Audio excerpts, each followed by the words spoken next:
In everyday life, it's often necessary to wear many different hats. You're a student, an employee, a parent, and more. In nature, it's no different. While it's rare for animals to wear actual hats, the sponge crab takes on the roles of buss, master of disguise, and true bona fide hat wearer. Of course, that's just undersea fashion in life, death, and taxonomy.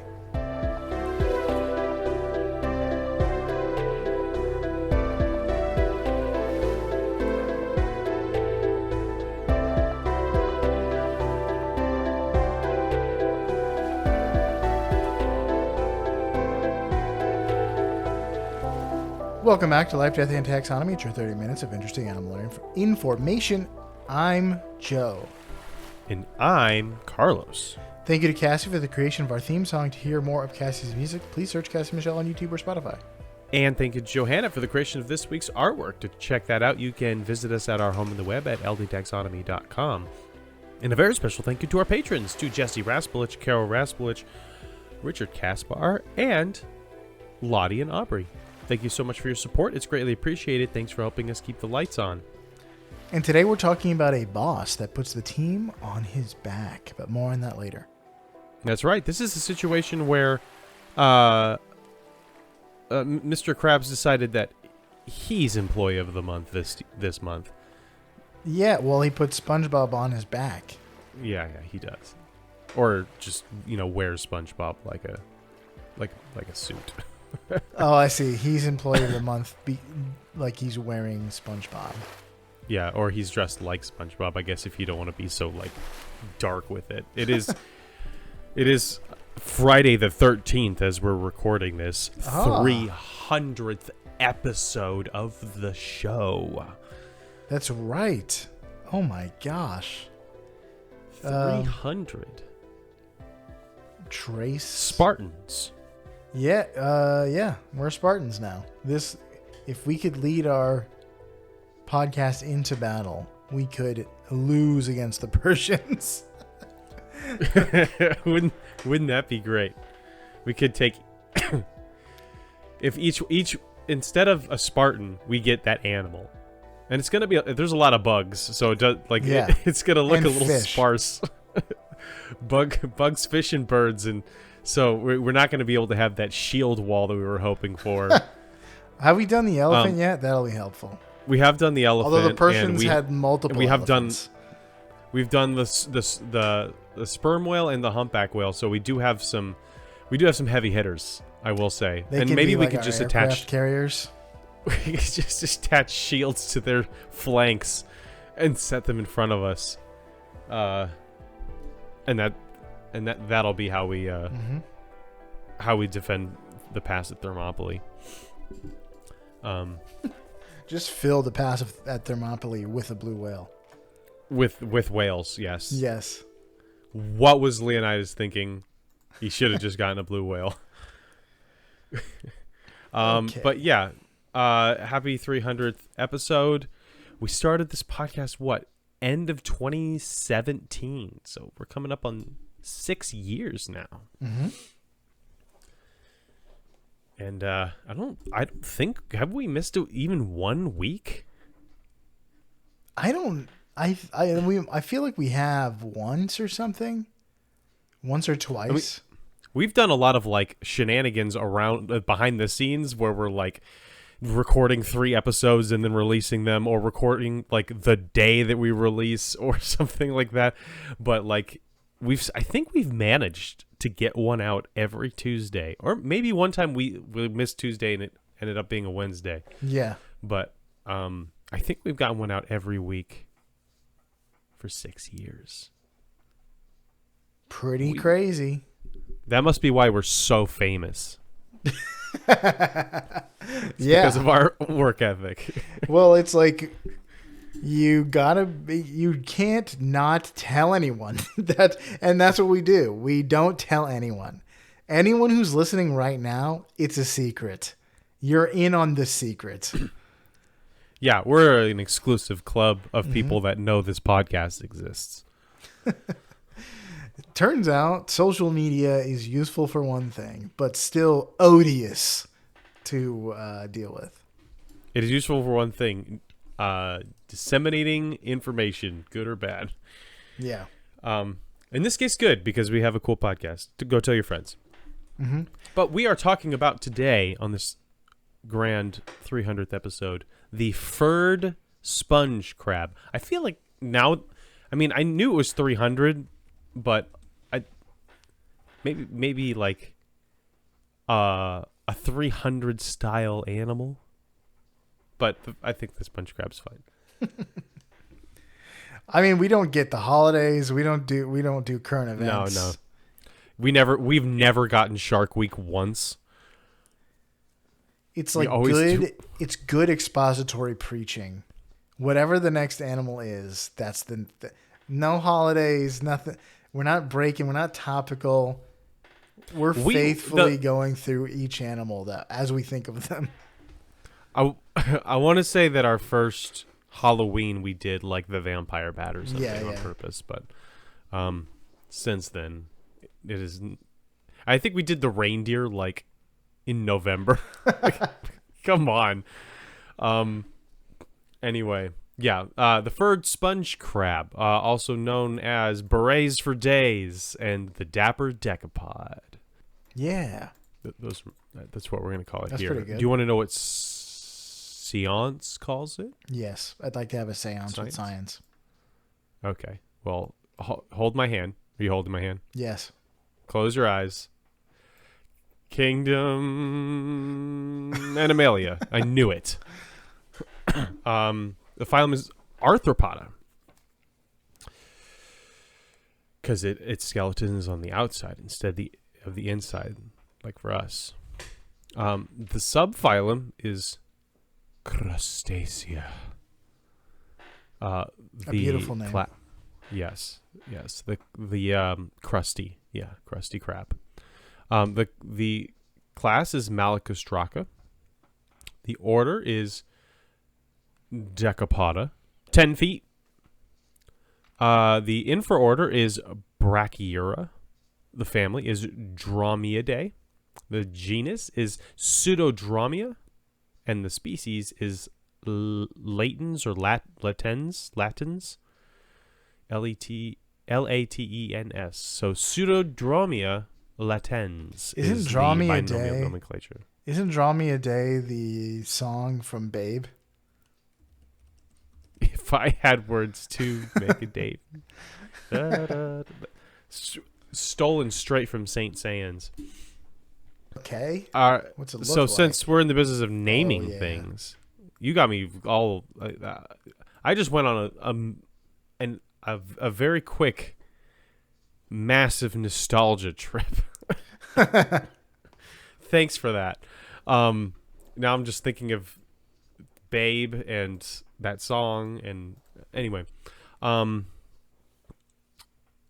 it's time for my favorite part of the show, Nitty Gritty Nomenclature. The part of the show where I ask you, Joe, a question, and that is, what does the binomial nomenclature mean in English? So we have Pseudodromia latens. Does it mean A, milky fake sponge? B, furry false sponge? C, slow false sleep? Or D, concealed false crab? Ugh. So milky fake sponge, furry false sponge, slow false sleep, or concealed false crab. None of these would make good Indian names, by the way. False crab. It's not a false crab. It's a false sponge. It's a real crab. I guess I'm going to go with false sleep.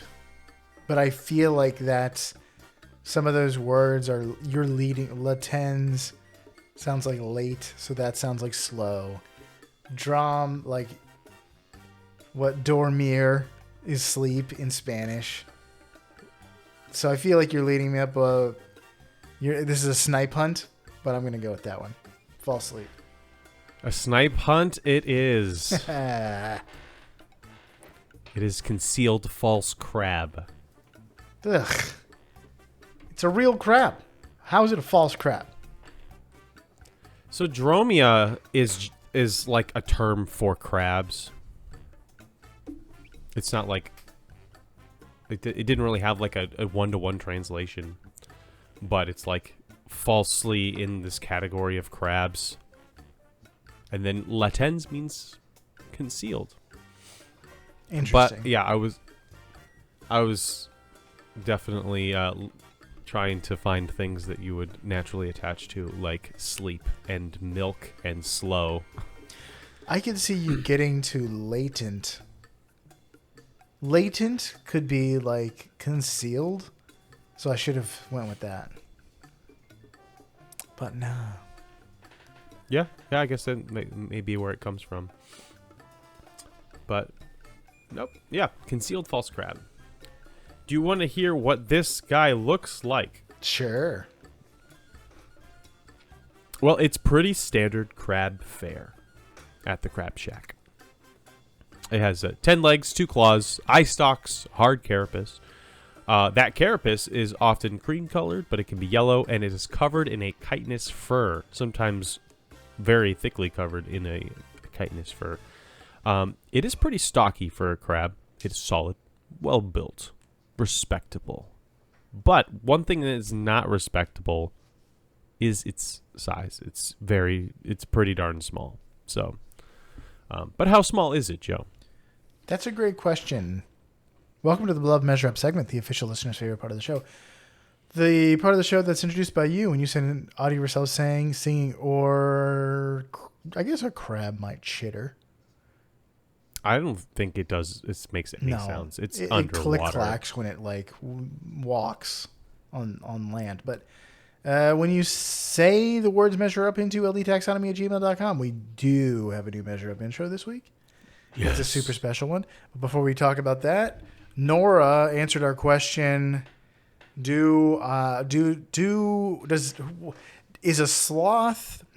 a koala closer to the sloth end of the spectrum or to the bear end of the spectrum? I said bear, you said sloth. Okay. And she says it's closer to the sloth end of the spectrum for sure, in her opinion. But I think it's called a koala bear because it looks exactly like a stuffed animal bear. So it looks exactly, Nora, like a stuffed animal bear, but it's closer to a sloth? How? Yeah, because a stuffed animal bear looks nothing like a real bear. So a stuffed animal bear looks like a sloth, looks more like a sloth than a bear? Sure, You're going to tell me that? You're going to sit here and tell me that?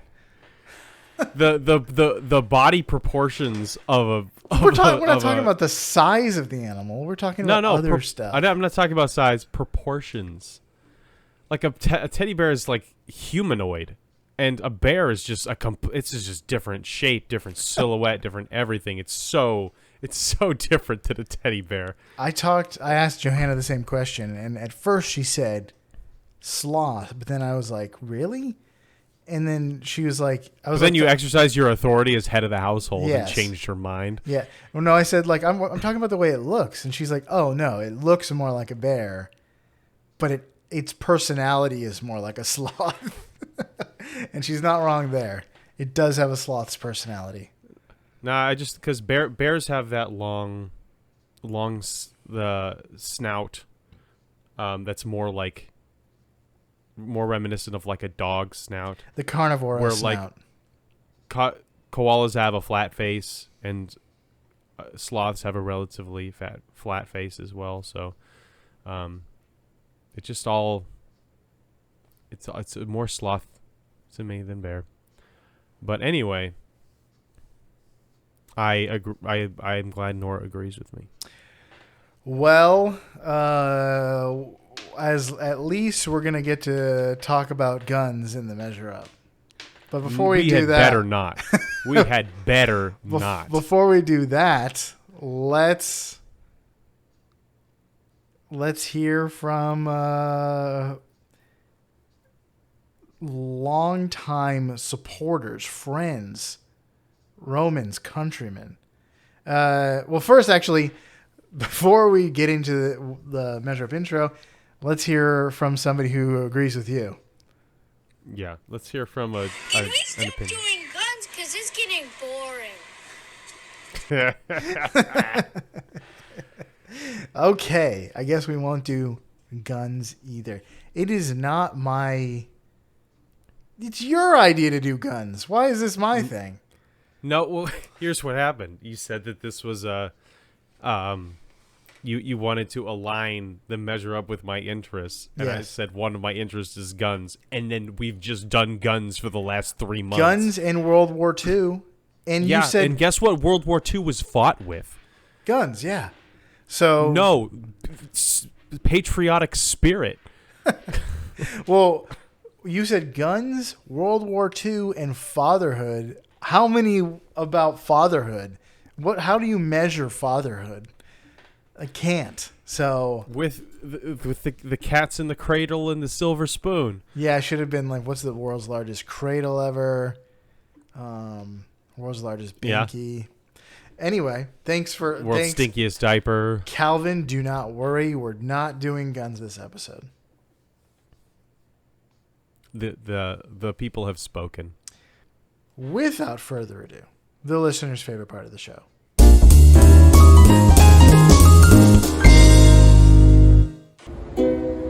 Happy 300th episode to you. Happy 300th episode to you. Happy 300th episode. Life, death, and taxonomy. Measure up. That's it. There goes the boy. Wonderful, wonderful. I'm glad. I like how they changed the very last bar so that that we don't have to worry about copyright infringement for the happy birthday song. Oh, jam packing the syllables into that song. Love it.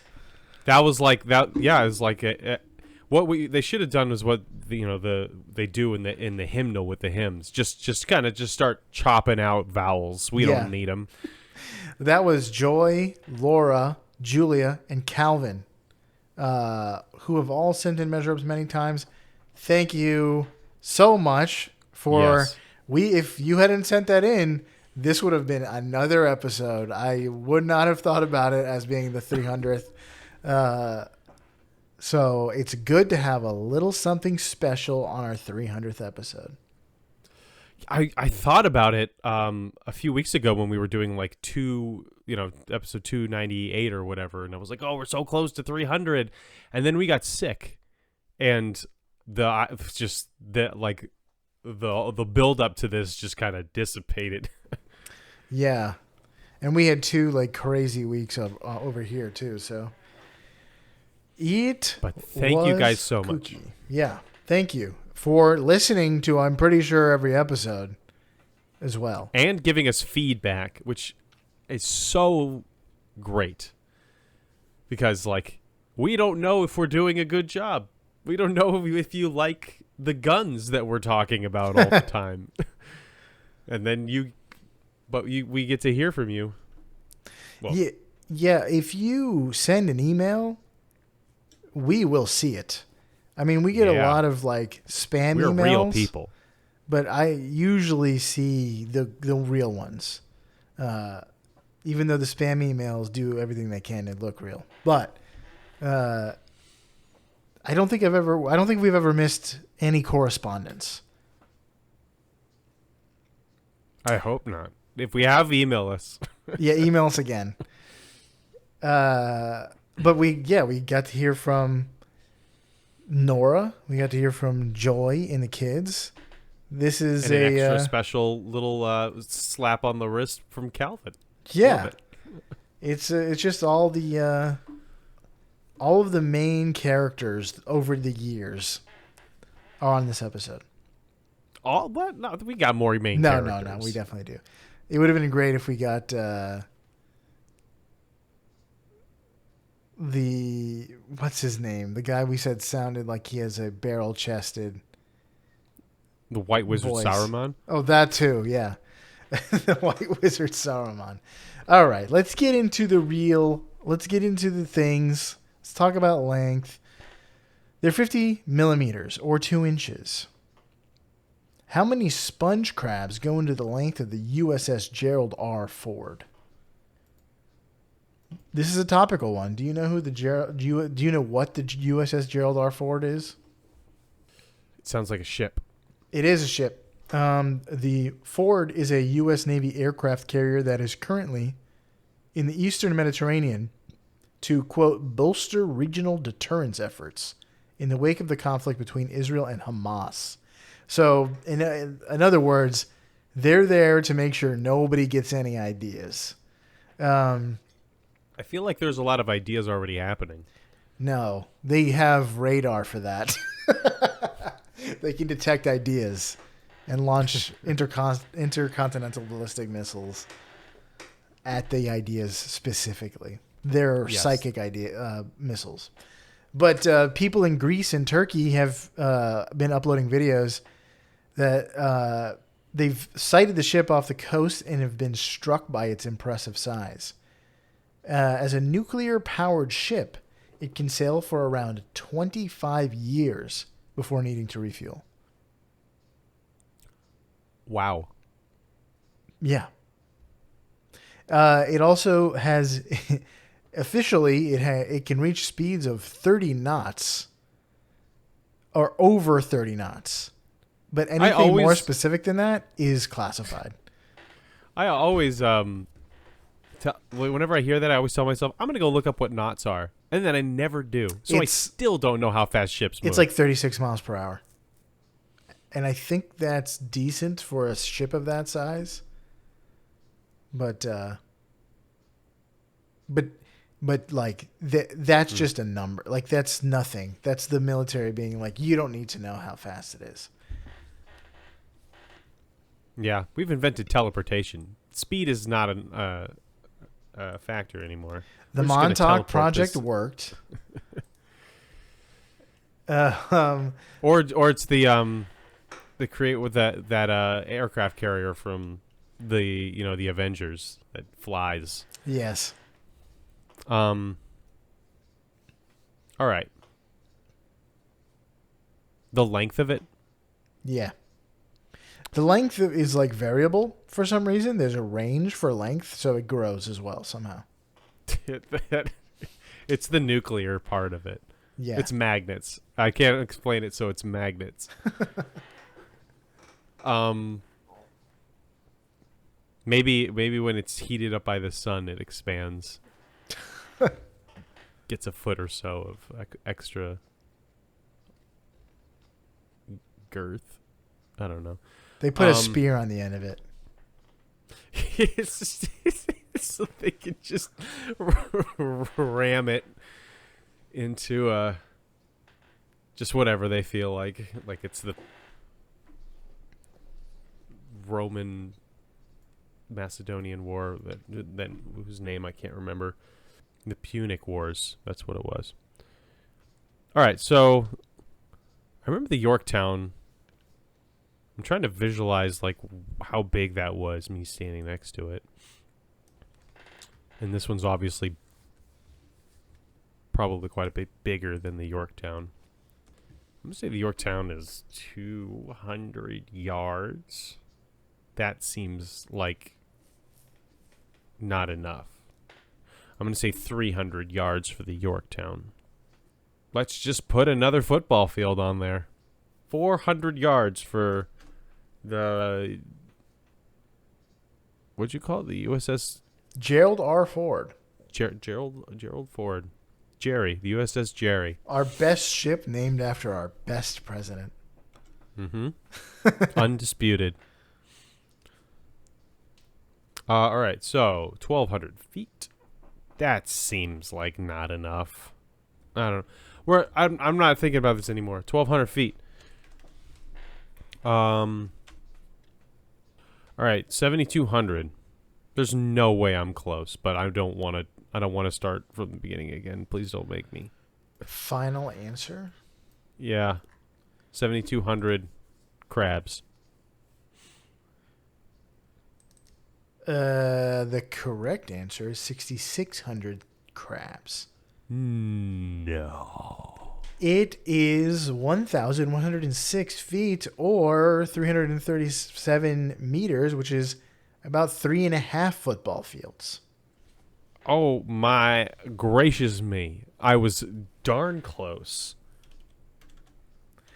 That's, yeah. I mean, you overshot it, but it's still pretty big. The longest That's ship ever is, I think, a... Or That is a was- 91%. That is a nursing school victory. You got an A. That is nuts. What? Wow. Okay. I guess my experience, A, standing on football fields, and B, standing on the Yorktown, have really helped me. I think the knew? longest ship ever was the Seawise Giant, which is an oil tanker. No. I thought it was the Carnival, the Symphony of the Seas. I thought that was the biggest ship in the world. Oasis class. Anyway. Yeah. You never can, like... I'm using Yahoo. Why should I be using Yahoo? I can't find the answer to things. How, you'd think it'd be so easy. What's the longest ship ever? Here's a list, and it's separated. You have to click through and watch ads on each one. Yuck. I don't know. Symphony of the Gross. Seas is 1,100, almost 1,200 feet. So Well, that's smaller than the oil tanker, so... yeah, so not the biggest. Anyway, Let's talk Cool. about depth. They live 500 meters down. I forget how What? many that is in freedom units. They can live up to 500 meters down, but you'll also find them in tidal pools and stuff. They are crabs. That's 1,600 feet down. So how many of the highest standing vertical jumps go into the living depth of the sponge crab?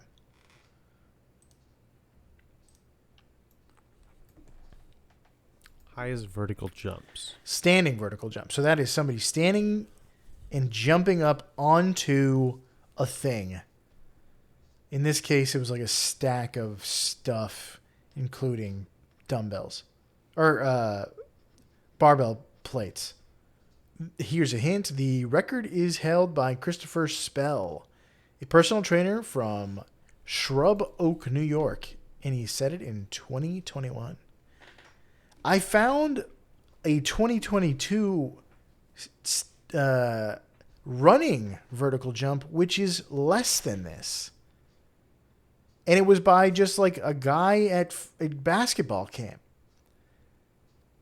What? At basketball camp. It's not like LeBron Timmy, James. and he's at basketball camp. It's not like Dwayne The Wade. Rock Johnson. Dwayne the Wade Johnson.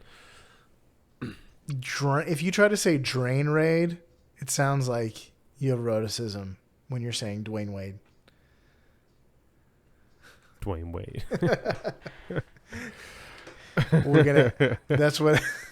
I'm a plumber. We're gonna go down there and on a Dwayne Wade, break up all those hairballs. That's the that's how my son would say drain raid. Oh yeah, and his sister's name is Riley. Oh, the poor boy. Why we? All right, so I'm gonna say 6 feet. Okay. How many feet did you say was the living depth? 1,500. That's really deep. Are you sure? 500 meters.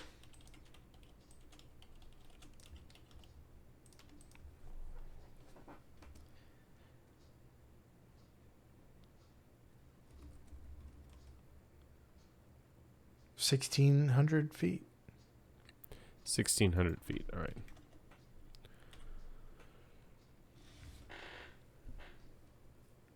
Divided by 6.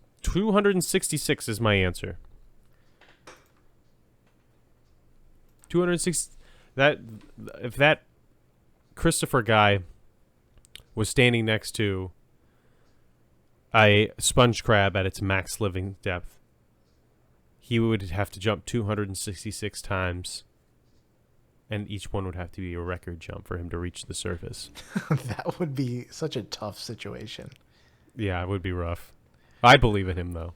He seems like he's got a good head on his shoulders. He does, and he makes that head go straight up pretty high. The record jump. Oh, no, I didn't do the mathematics. I'll wait. 1 second. Oh, you just keep keep thinking about crabs. Are you ready, kids?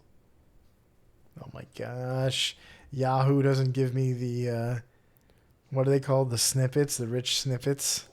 You're going to have to go ahead and take Yahoo and put it Shoot through it. the shredder and throw it directly into the garbage can. Make it look at the flowers. The correct answer is 293. That is wow. I am on fire this time. This is the spirit of the 300th episode. The highest ever jump was 67 inches or 5 foot or 5.6 feet or 170 centimeters. So you just have to jump 5.7 feet up in the air. But That's it. This guy was like almost eye level with the top of the thing. So like it's almost as tall as he is. Yeah, it sounds like it. Jumping your entire body height straight up is, well. Crazy. I imagine that like people that do, like whenever you see gymnasts going across the mat, like by the end of that routine, it looks like they're going 10, 12 feet in the air. That's true. It does I'd call look that a running jump, right? Anyway, I aced both of them.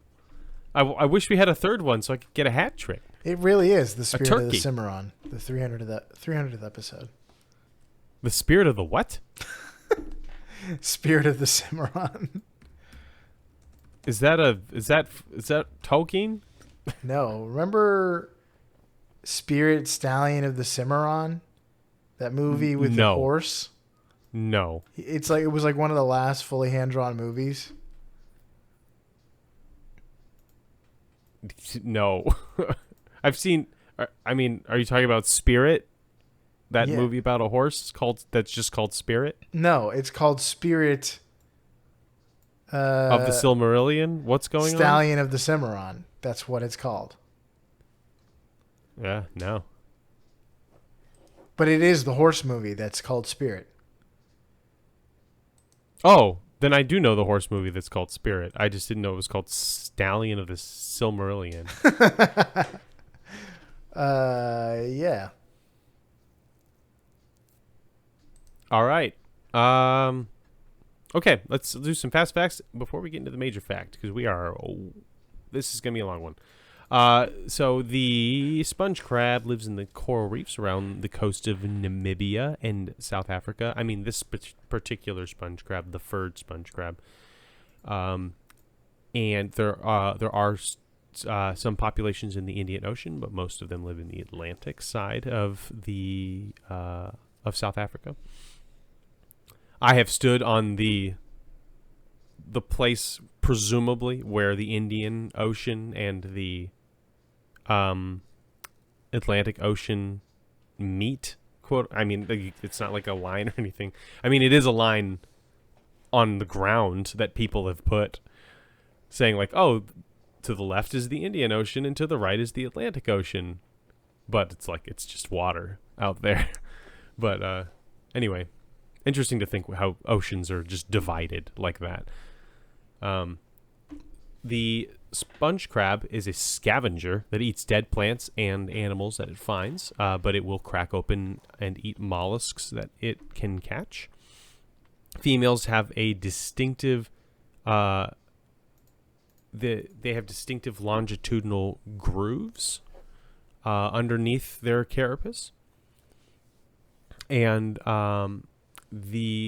some not this one in particular, but some species of sponge crabs will, rather than hatching into larvae that swim around like other like many crabs, they will actually hatch straight up into young crabs. So it's kind of like skipping the tadpole phase, but for crabs. And I'll leave it at that because the rest of the facts are pretty centered around what I know to be the major facts. So take it away, Ernie. Okie dokie. I'm calling this major fact sponge hat. I wonder what it could be about. Sponge crabs are similar to the LDT alumni spider decorator crab in that it wears junk on its carapace. Crabs will find a spongy colony and cut off a piece to hold onto its back. And they actually have a pair of legs that are specifically curved upward instead of down to the ground, like legs be. And these legs are designed to hold onto their hats, hold their hats in place, like they're Don Draper and it's a blustery day on Madison Avenue. Of course, as you do. Yeah.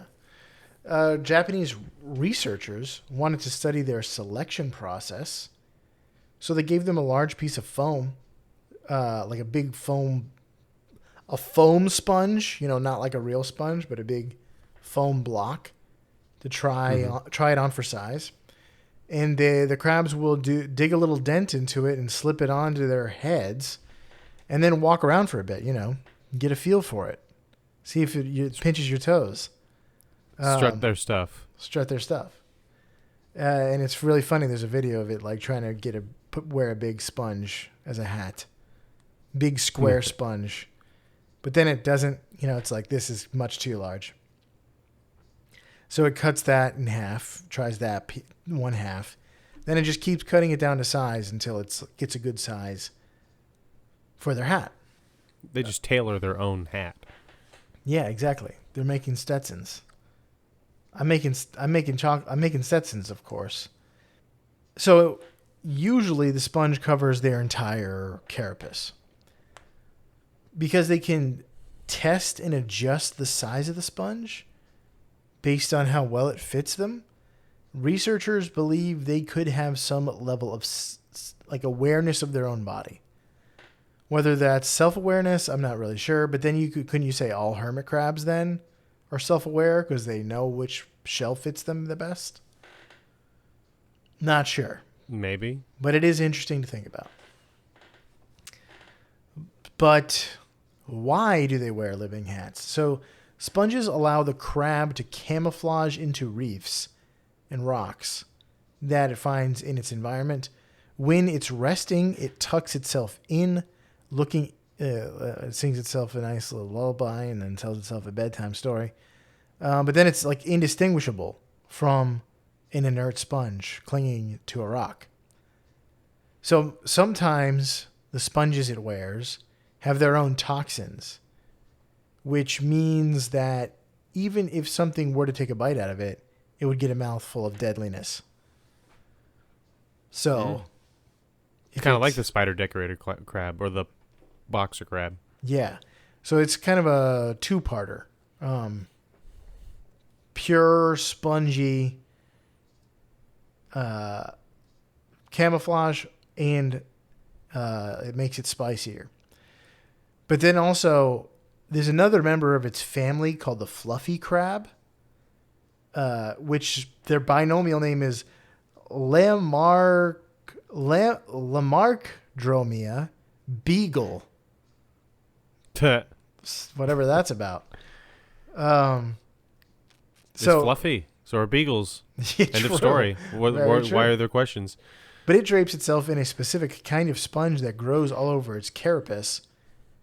And this sponge grows long strands, which makes it look like the crab is covered in fur. It looks like a furry crab. And it's very striking to look at. But I guess Yeah, the interesting it's- thing about this guy is that it's not just detritus. There's a living sponge on it. So that's two living things. So the sponge, I imagine, has a great time being carried around, filter feeding on everything. The crab goes in each stuff. Particulates go into the water, and the crab and the sponge filters that through and eats for itself. So this is not commensalism or even parasitism. This is symbiotic. It's a Yeah, beautiful friendship. This is Venom and Tom Hardy. Yeah. A symbiote. It's a Even though symbiote. Tom Hardy looks like he hasn't slept in 48 days. He definitely in that movie. looks a little worse for the wear whenever he turns back into himself. But yeah, very interesting. The sponge, I guess it would have been interesting to do the sponge, like hitch a ride on a crab. But the sponge, I don't know how much agency it has in this. Probably not a lot. Also, it's getting diced up pretty hard, so it's a rough like membership exam. True. It's a rough hazing. That's what it is. Yeah. But then you get to be part of the club, and you get to be the best of friends. That's what we should write: is a buddy cop featuring a crab in his sponge hat. Let's remake The Fox and the Hound. But it's the crab and the sponge. Yeah, as long as the sponge is voiced by Richard Ayoade, I'm happy. Me too. But that's all I got. All right. Well, happy 300th episode, everybody. Thank you to everybody, everyone, all of the listeners, all of the Measure Up submitters, everyone who submitted artwork. It's been tons of fun to do this show, and we will continue doing it until we have discovered all of the animals. So keep your eyes out for episode 6 billion. Anyway, we'll see you next week for episode 301 for you out there in Podcastia. Gentlemen, don your sponge hats, eat some deep sea escargot, and dress to the tens like the Decapodian sponge crab here in Life, Death, and Taxonomy.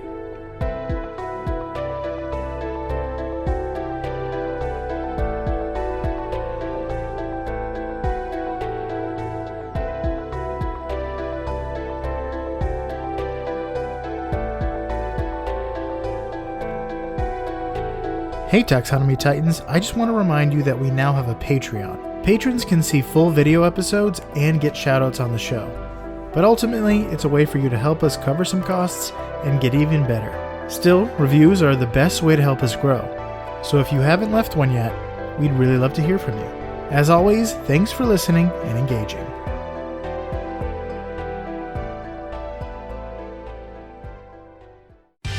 Life, Death, and Taxonomy is my favorite in the world podcast. Sponges. What are sponges if not the pith helmet of the sea? I don't know. When I saw it, I thought they looked like the Winter Lanterns from Bloodborne, and I had PTSD.